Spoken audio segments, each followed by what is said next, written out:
Okay, so now I'm going to start working on blocking in my colors. Normally I do lights and then darks, or lights and then darks. But this time, since there's so many details and things, I may actually start working on it right away.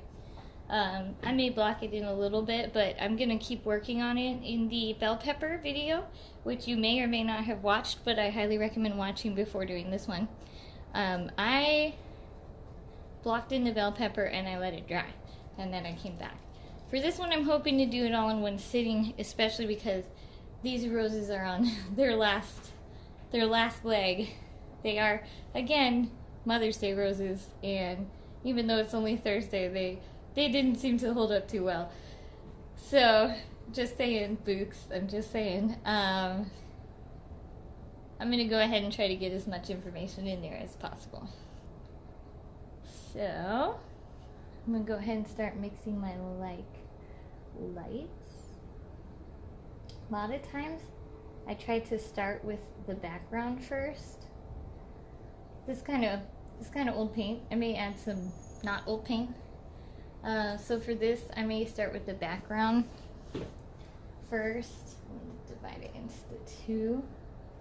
This is a very small painting, so just remember it also kind of depends on your canvas size. So probably this area. It's all very, very cool right now, but I want to show you something. When I turn off my working light, some of this area gets even cooler. When I turn it on, you can see a little bit of warmth, like right here. So but I'm going to try to avoid that just because I know it's caused by my working light. So we got a very cool, if I need it looking a little browner, but I want to keep it cool, I'll use burnt umber. Burnt sienna is for warmer browns.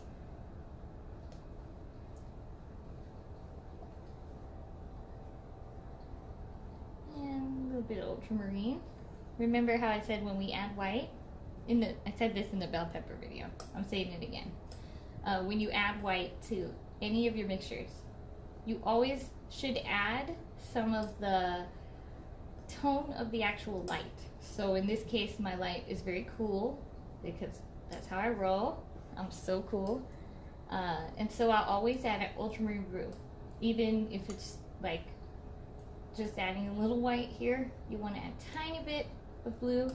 Some people pre-mix the ultramarine blue and white when they do a painting with a cool light. I know I've seen Jeremy Lipking do it, not to name drop or anything, but he pre-mixed like a ultramarine and white mixture here, so when he tapped into his lighter colors, he knew that they'd always have that consistency. Okay, so this is very bright. I would say there's not a single place on my painting that you're gonna see this brightness for the background. I do see it here, but that's not gonna show up in my panel, so I'm gonna have to make it darker.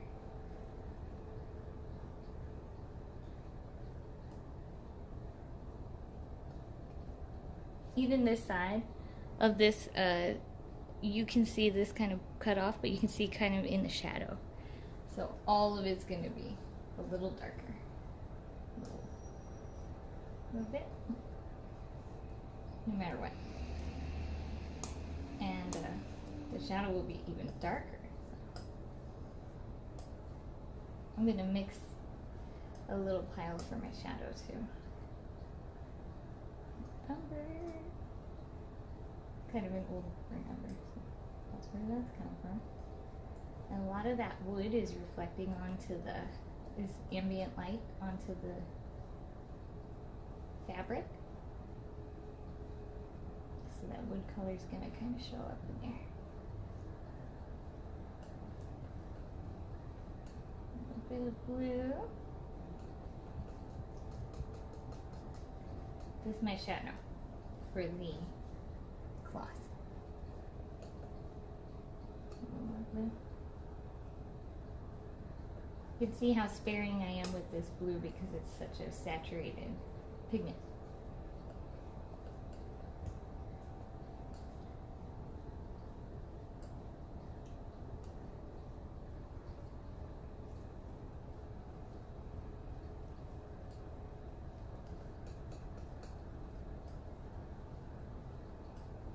This is not too bad to start with. This is kind of what I'm looking at. Everything you mix is going to be a little grayer than what you think it should be at some point.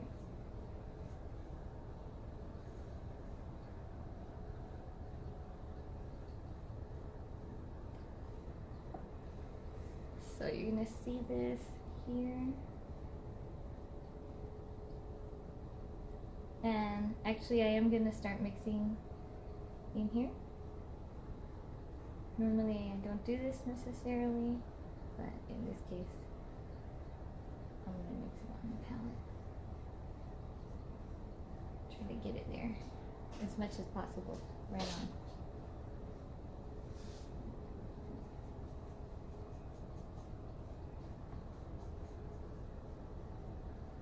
Kind of tell how rough this canvas panel is when I'm putting a brush on it.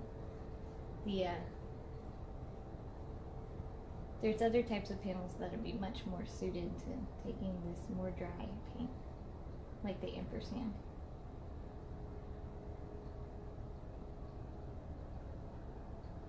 Just darken up these corners so they don't stand out too much. I'm going to put in that little dark area between the fabric and the wood. I need to add a little more to my palette. Burnt umber and ultramarine make almost black. I'm going to add a little olive and alizarin as well. That makes a nice black. This is about as dark as I'm going to go in this painting.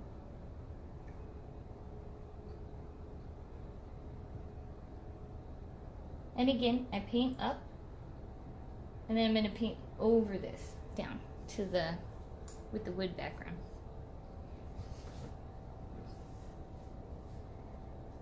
Oh, I don't want to forget that there's some more over here.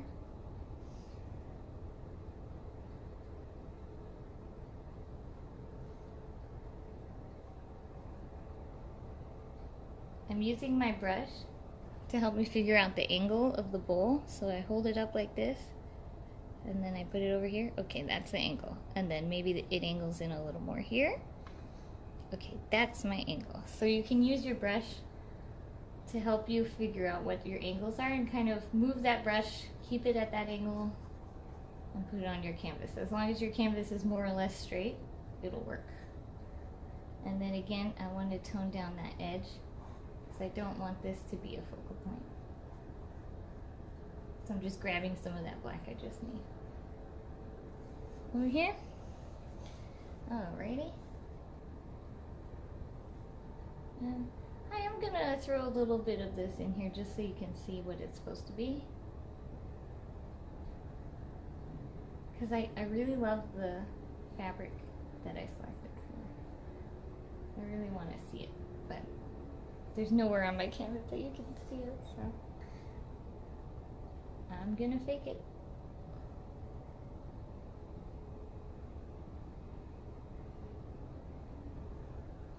And we'll continue to paint into those areas.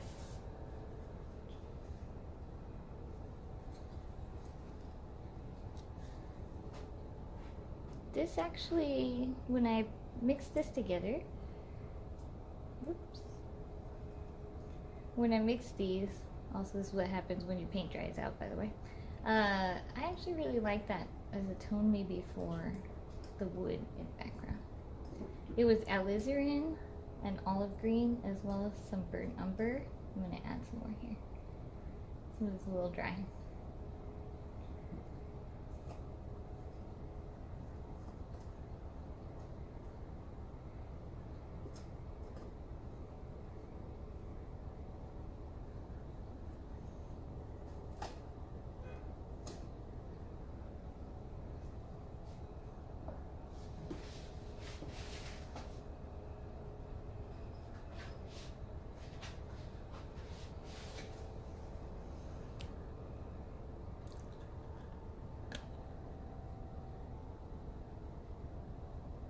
I'm using Williamsburg burnt umber, and it's quite nice, saturated, not bad. Probably my favorite burnt umber that I've used so far.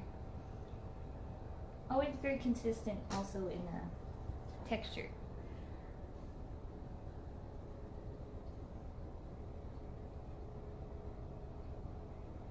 So this wood also has a little bit, let's say, even, I haven't used this yet. It's a little old, I have to mix into it. This is, oh. This looks good. And maybe a tiny hint of sienna, because it's a little bit on the red side. This wood inherently is red. So when you're thinking about what you're painting, you got to think about what is the actual color of this wood, and then what is the light's effect on that wood. So there's not too much of this wood, so I think this will be plenty of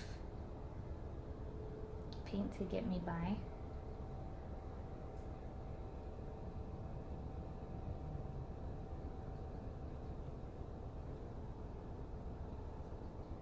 Thin that out ever so slightly, just because my paint is a little bit dry, and add a tiny bit more sienna.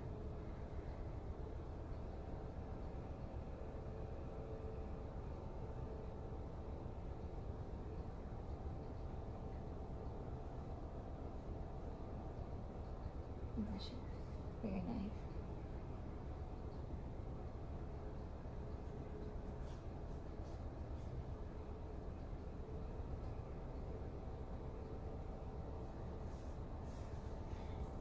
This is just the shadow area of the background. I see a little shadow coming, reflecting from here as well. And a tiny bit on this side. And then we'll make a little bit of a lighter tone for the other side. Remember, when you add white, always add ultramarine if your light is cool. If your light is warm, you're going to want to add orange, yellow, or red, depending on what kind of warmth your light has. So it's obviously way, way, way too light. And this one's a little warmer because that wood is, again, inherently a slightly warmer wood color. Really like this wood color. A little bit more of this.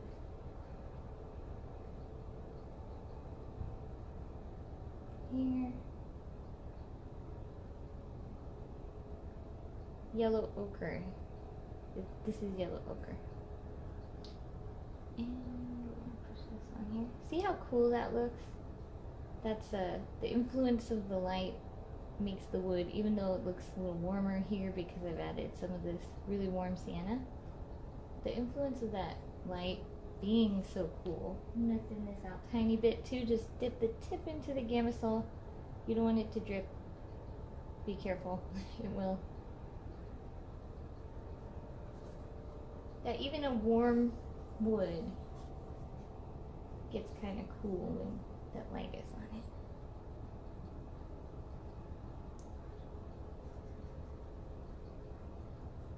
And again, I like to paint through stuff, so I'm getting rid of some of these outlines as I go along.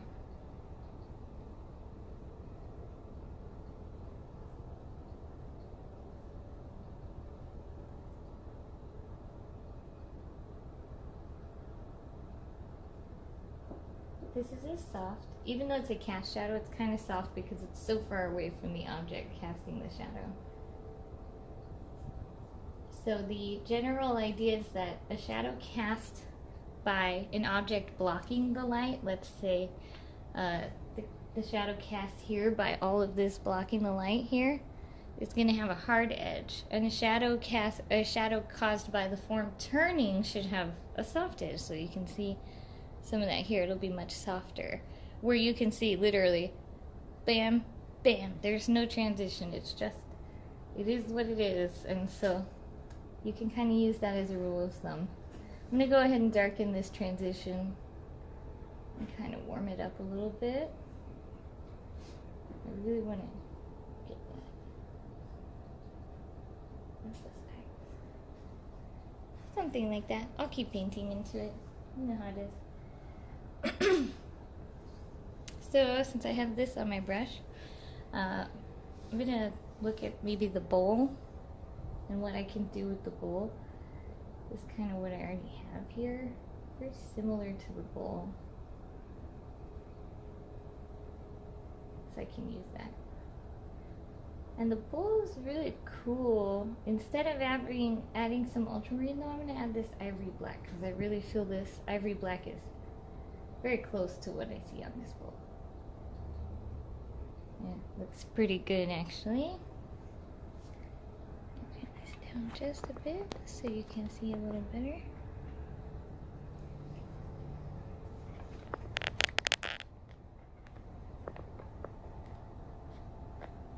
So I've literally just taken some of this and what I was working with just a minute ago and turned it into this.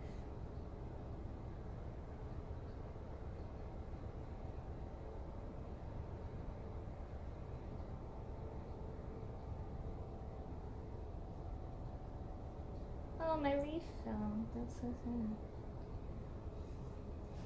Really want it there. But if it keeps falling, I can always take it out. I love painting because it's so forgiving as far as that stuff goes.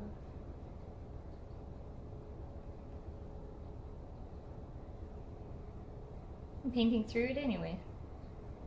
You wouldn't even know if it was there.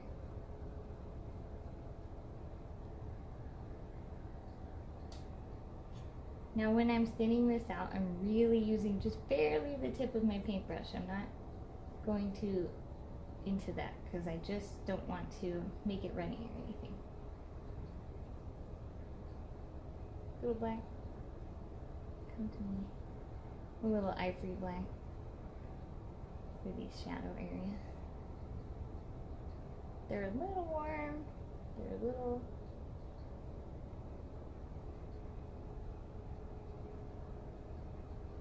I'm going to kind of paint the bowl through this rose because I can take the petals and go back over it.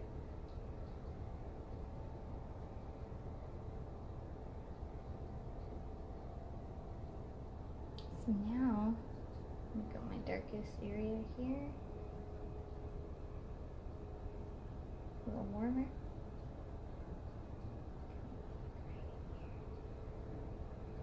Even darker. Even warmer.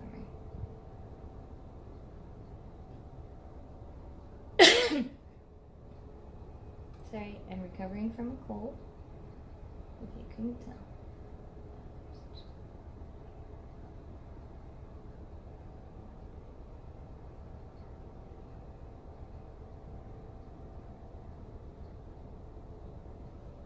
So, not too bad here. I think I'm going to make this area all a bit darker, just to differentiate it from the background a little bit more.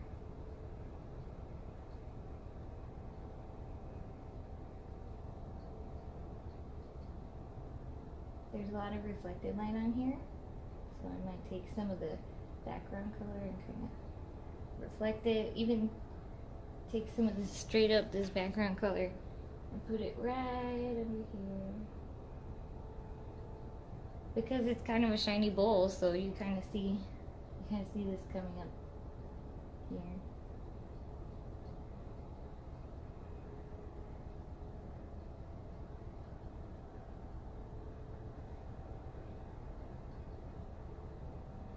Again, these forms, any kind of shadows you do in here are going to be nice and soft. I'm using my brush again to get that angle, because I want it to look pretty good. And then I'm going to use some of the background color as a highlight because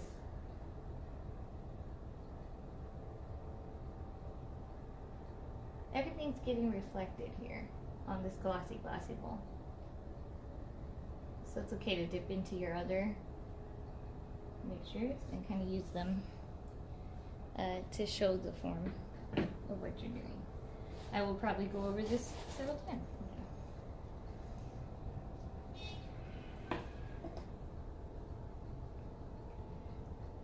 Okay, now the exciting stuff. I'm actually going to start with the leaves because they're really exciting to me and really fun looking. So, and the roses are intimidating and full of details.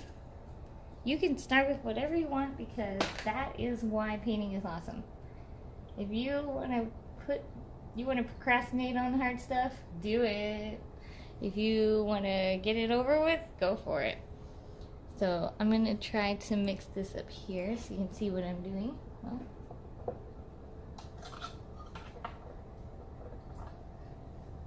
let me readjust this and get back to you. That's a little better. Now you can kind of see what I'm mixing. So I've taken some Viridian here, and I'm going to take some burnt sienna. I'm going to mix these guys together. I also have this sap green over here, which is what I usually use for leaves, etc. But my light is so cool in this case that I kind of just want to use this Viridian. It's a very cool color, you know, it's very muted, and it will kind of allow me to show that we have this cool light coming onto here.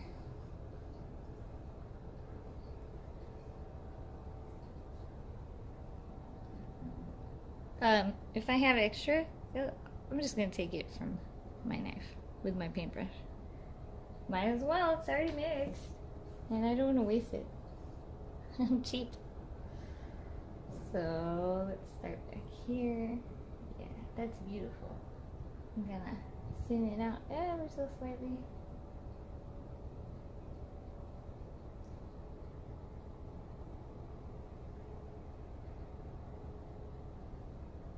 So you can see right here, I'm blocking this whole thing in, and then I'm going to go back and work into it.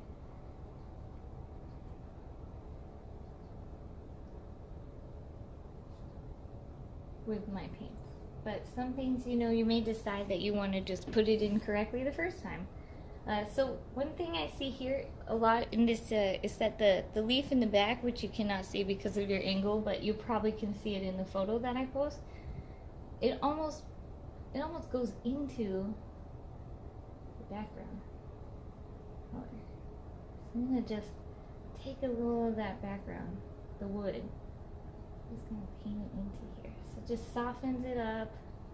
I don't want you to look too hard at this. I don't want much contrast here. And then I'm going to start working on these areas. So if I want a lighter, remember to go and take the color of your light and add it to your lighter mixture. Never put white on its own, just make sure that you always have something else there to indicate what's going on.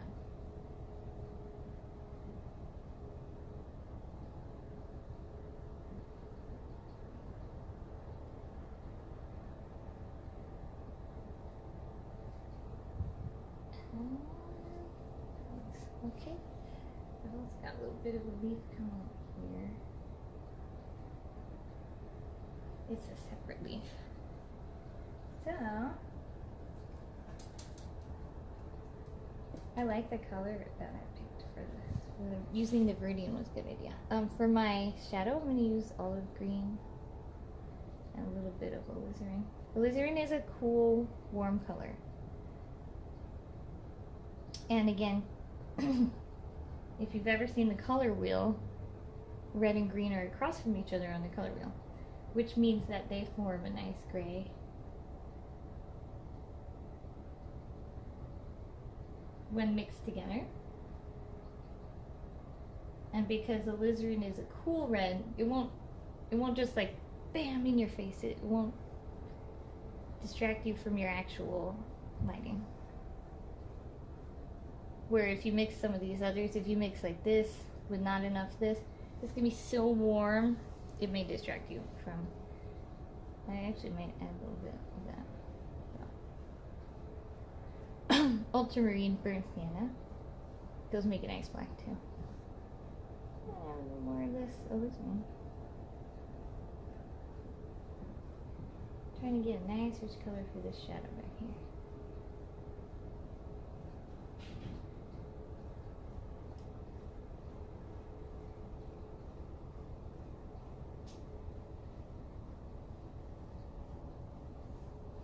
A little more of this green.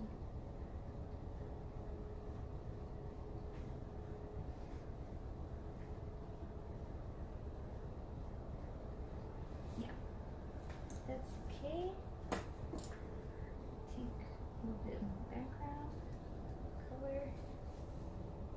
this wood.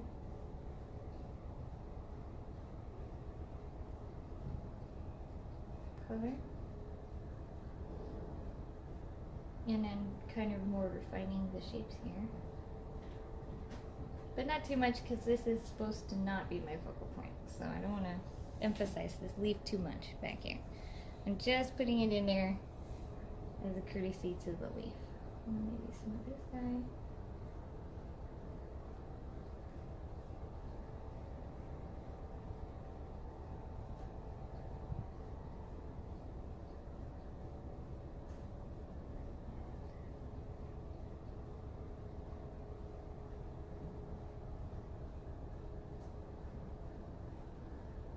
There's definitely some sap green in these beautiful, lovely light colored flowers that are sticking up in the back, so I'm gonna black those in a little bit.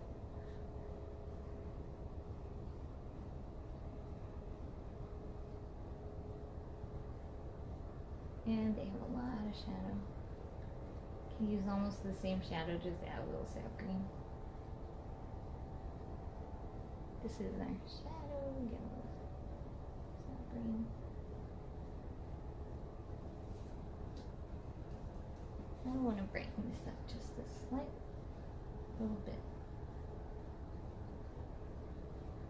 Remember, always add a little of your light color.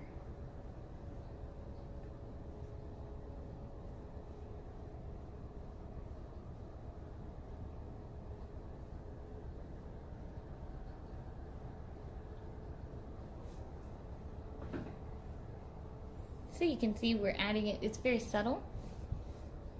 I don't want that to come out into the foreground, unlike the leaf up here, which I will make a little less subtle.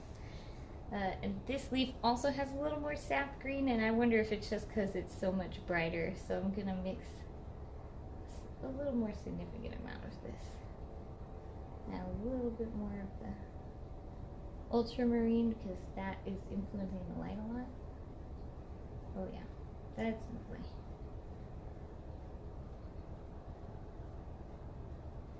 And we had to move this a little bit because it fell out of the bowl. Literally fell out of the bowl. So now we've got to work on that. Tiny bit of that ultramarine. Even though I'm doing the leaves first, I'm not staying in one place too long. I don't want to overwork any area of this painting.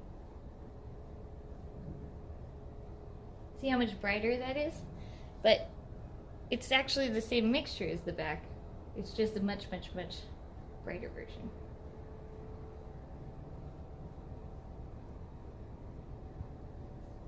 A little bit of this darker as we go down into here. This is some of the dark we used on the other part of the leaf.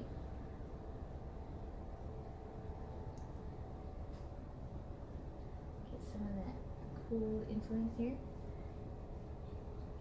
I see a very, very green area, like right in here. I want to put a lot of green there.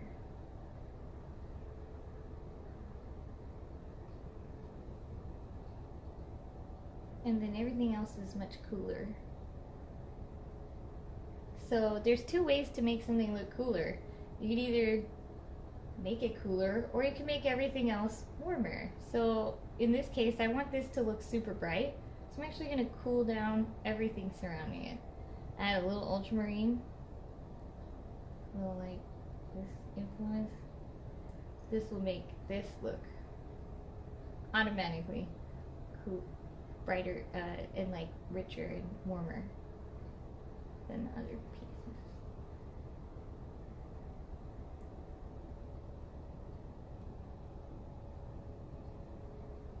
And then there's this little area here. It's bright and kind of saturated. But it's a little brighter. More saturated. A little cooler.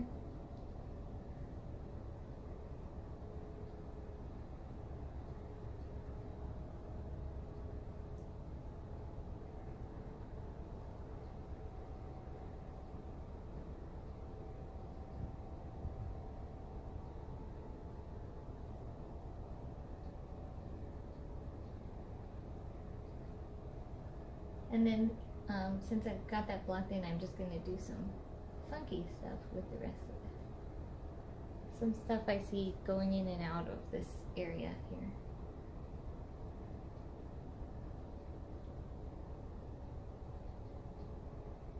And this other leaf on this side. If you make a big enough mixture for your leaves, you can really work with all the leaves at once, and you will not lose that mixture. But if you don't make a big enough mixture, you're going to end up having to do a lot more mixing over and over and over again. So definitely try to make as much as possible. I want to cool that down a little bit. It's a little bit too crazy bright.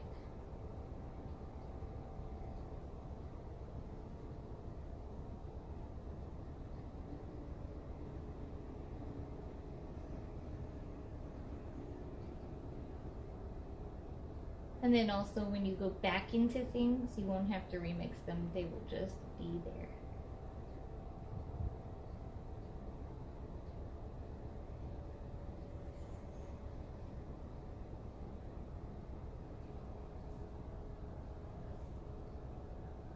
We mixed it really dark here. Really dark gradient for this area. So cool. It's very, very dark where this shadow's cast in here.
Bluer, and have some rubidium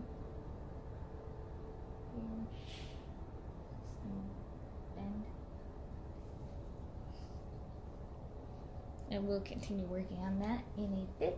That's about it for the blocking. So now I'm going to block in my roses, and